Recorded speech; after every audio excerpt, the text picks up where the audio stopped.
രേണു സുധി പൊട്ടിക്കരയുന്ന വീഡിയോയാണ് ഇപ്പോൾ ഏഷ്യാനെറ്റ് അപ്ലോഡ് ചെയ്തിരിക്കുന്നത്. രേണു ഇപ്പോൾ ടാസ്ക് നടന്നുകൊണ്ടിരിക്കുകയാണ്. ബിഗ് ബോസ് ഹൗസിൽ ഇപ്പോൾ കൊടുത്തിരിക്കുന്ന ടാസ്ക് ഓമന പേര് എന്നാണ്. ഓമന പേര് മീൻസ് ഇതുകൊണ്ട് രണ്ടർത്ഥമുണ്ട്. മത്സരാർത്ഥികൾ മറ്റൊരാളെ ചൂസ് ചെയ്യും. ഒരുപക്ഷെ അത് അവർക്ക് ഇഷ്ടമുള്ളവരാകാം, ഇഷ്ടമില്ലാത്തവരാകാം. എന്തായാലും രേണു സുധിക്ക് അക്ബറാണ് ഓമന പേരിട്ടിരിക്കുന്നത്. അക്ബർ രേണുസുധിയെ വിളിച്ചിരിക്കുന്ന ഓമന പേര് സെപ്റ്റിക് ടാങ്ക് എന്നാണ്. വളരെ മോശം വാക്കാണ് ഇത് എന്നുള്ളത് പ്രേക്ഷകർക്കും എല്ലാവർക്കും അറിയാവുന്നതാണ്. ഈ സെപ്റ്റിക് ടാങ്ക് എന്നൊരു പേര് കേട്ട ഉടനെ തന്നെ രേണുസുധി ആകെ സങ്കടപ്പെടുന്നു, മുഖമാകെ വിളറി വിളക്കുന്നു. അങ്ങനെ രേണുസുധി മറ്റുള്ള മത്സരാർത്ഥികളോടായിട്ട് പറയുകയാണ്, എന്റെ ലൈഫിൽ ഞാൻ ആദ്യമായിട്ടാണ് ഇങ്ങനെ ഒരു വാക്ക് കേൾക്കുന്നത്, ഇങ്ങനെ ഒരു പേര് കേൾക്കുന്നത് എന്ന് രേണുസുധി പറയുന്നുണ്ട്. ആകെ സീനായിരിക്കുകയാണ് ഇപ്പോൾ ലൈവിൽ.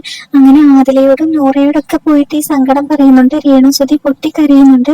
അതുപോലെ രേണുസുധി പറയുന്നുണ്ട്, വേറെ എന്തൊക്കെ പേര് വിളിക്കാം, ഈ പേര് വിളിച്ചത് വളരെ മോശമായി പോയി എന്നാണ് രേണുസുധി പറയുന്നത്.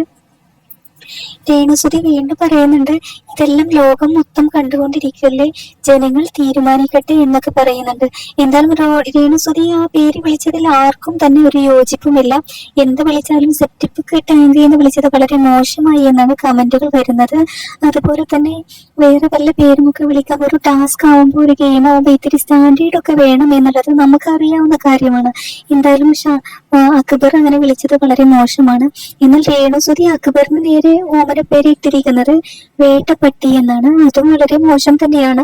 എന്തായാലും രേണുസുധിയും അക്ബറും അങ്ങോട്ടും ഇങ്ങോട്ടും ഇട്ടിരിക്കുന്ന ഓമന പേര് വളരെ മോശം തന്നെയാണ്. പ്രേക്ഷകരായ നിങ്ങളുടെ അഭിപ്രായം എന്താണെന്ന് കമന്റ് ചെയ്യണം കേട്ടോ.